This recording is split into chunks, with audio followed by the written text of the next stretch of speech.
กล้องนี้สำคัญสุดทุกคนนั่นก็คือโทรศัพท์ไม่นี่นะแม่นบ่ทุกคนเบิ่งดูโอ้1 2 3โอ้ my god ครั้งแรกในชีวิตเลยทุกคนเด้อคือข้างบ่เบิ่งพร้อมกันนี่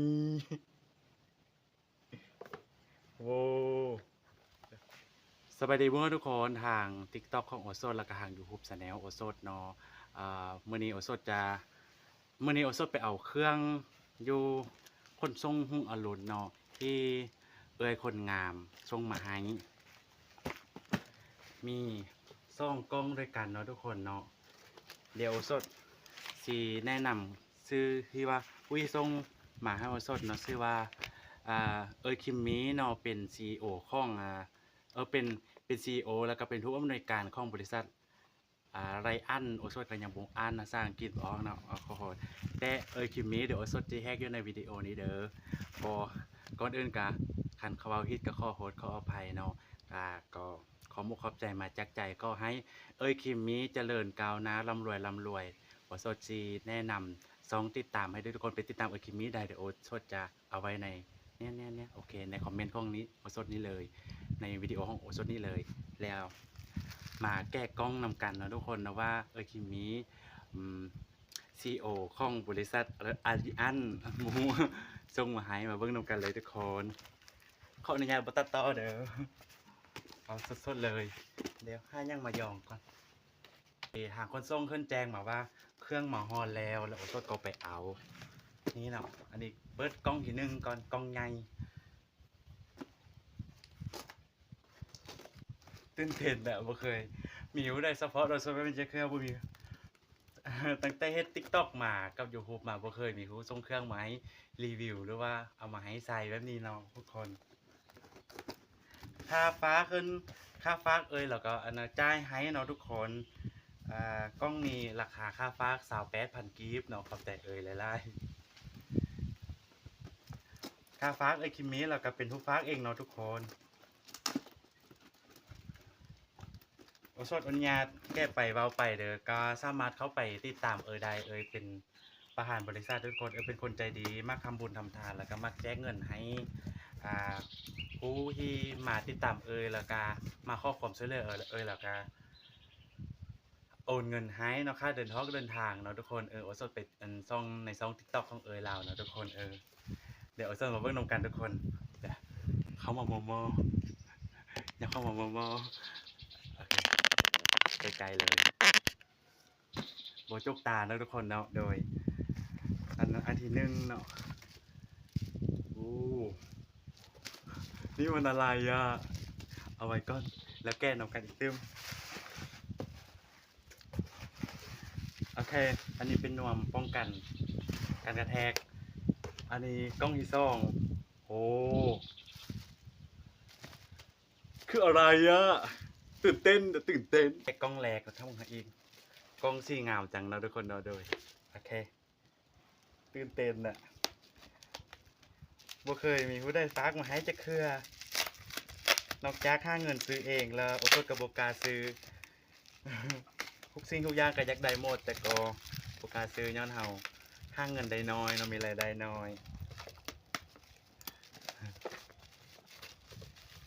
ขออนุญาตเด้อ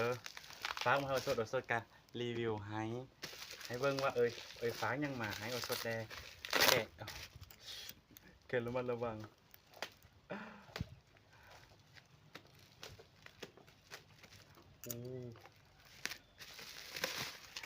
เราใจดีเนาะสนับสนุนอันยังบ่เนี่ยว้าวขอเห็นบ่ทุกคนเป็นเครื่องสำอาง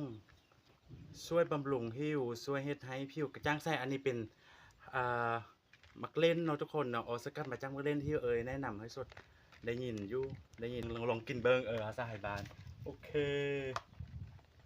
นี่ให้เบิ่งรวมๆทุกอย่างเยอะจังหลายแล้วมาเบิ่งกล้องที่2จากกล้องใหญ่เนาะนี่ แกะกล้องที่ซ่องเด้อทุกคนอย่าบอกนะนั่นก็คือขาตั้งกล้องนี่นะแม่นบ่ทุกคนเบิ่งดูคิมส่งมานะอันนี้เป็นค่ายึดตั้งกล้องแม่นบ่เฮามาแก้นำกันนะ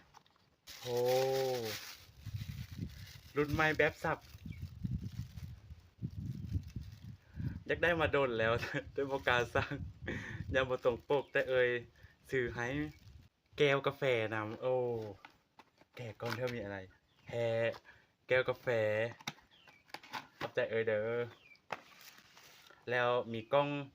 สำคัญเนาะทุกคนเนาะกล้องมีกล้องสำคัญแก้ไปแล้วกล้องนี้สำคัญสุดทุกคนนั่นก็คือโทรศัพท์ใหม่มาลุ้นไปนำกันทุกคนหน้าตาจะเป็นแนวใด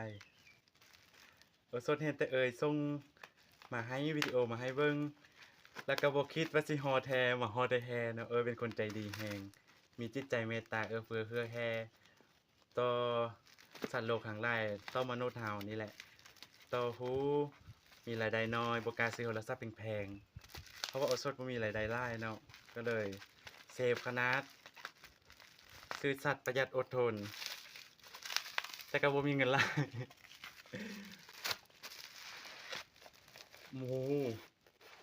1 2 3โอ้ my god ครั้งแรกในชีวิตเลยทุกคนเด้อชื่อคางบ่ได้โทรศัพท์มือหนึ่งเห็นยุเฮ็ดอันเอาคลิปลงหันในราคา5 ล้านเฮ็ดเบียกเบิดปีสดกับบ่กล้าซื้อแพงกันนะนี่สดจะได้รักษากันให้ดีๆเลยขอบอกขอบใจหลายๆเด้อ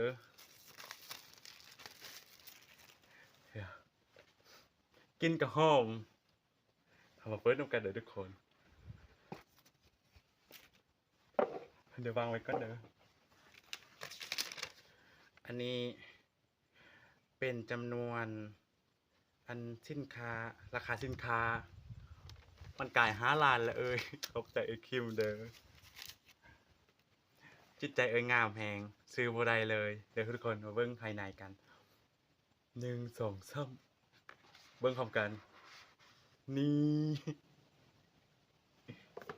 โว้ข้างในก็จะมีสายชาร์จนำเด้อทุกคนเอาโทรศัพท์ในเก้าทายขาสั้นเบิ่งเลยทุกคนเป็นตะคริวนั่งดนโอ้นี่เด้อทุกคนคลิปนี้โดนได้แต่ก็หนเบิ่งเด้อทุกคนแต่ว่าเราใจดีแฮงฟ้ากให้เขาใจคลิปนี้หลายๆเด้อเขาให้ประสบความสำเร็จเดี๋ยวโซจะซัพพอร์ตแนะนำ2ให้เด้อเขาให้ร่ำรวยๆเฮงๆมั่นๆพัฒนาสิ่งใดก็ขอให้ได้ดังความมุ่งมั่นปรารถนาเด้อสาธุสุขภาพก็ต้องดีเนาะเนาะเดี๋ยวโซจะเปิดให้เบิ่งเปิดไปนำกันอันนี้คือยังไงโอ้มีเคสพร้อม Oppo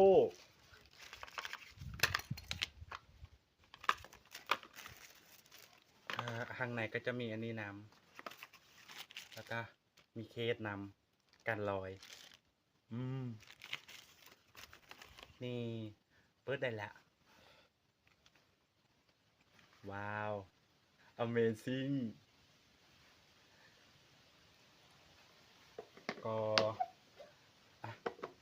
ขอขอบใจพี่ๆเพื่อนที่รับชมคลิปนี้เนาะเพราะว่าสดมาอัดคลิปให้ FC เบิ่งคิมแนะนำมาให้อัดคลิปให้ทุกคนเบิ่งว่าคิมเอาให้แฮเด้อบ่ได้จกตาคิมเป็นเจ้าของแบรนด์ CEO ของบริษัท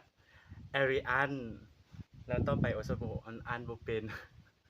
นี่เด้อทุกคนของแท้ของจริงจากคิมมีเจ้าของแบรนด์ผลิตภัณฑ์ที่เพิ่นส่งมาให้นี้เนาะทุกคนเป็นสินค้าบำรุงผิวหน้าแล้วก็หายหน่ายสู้หายนอกไปติดตามเพิ่นได้อยู่นี่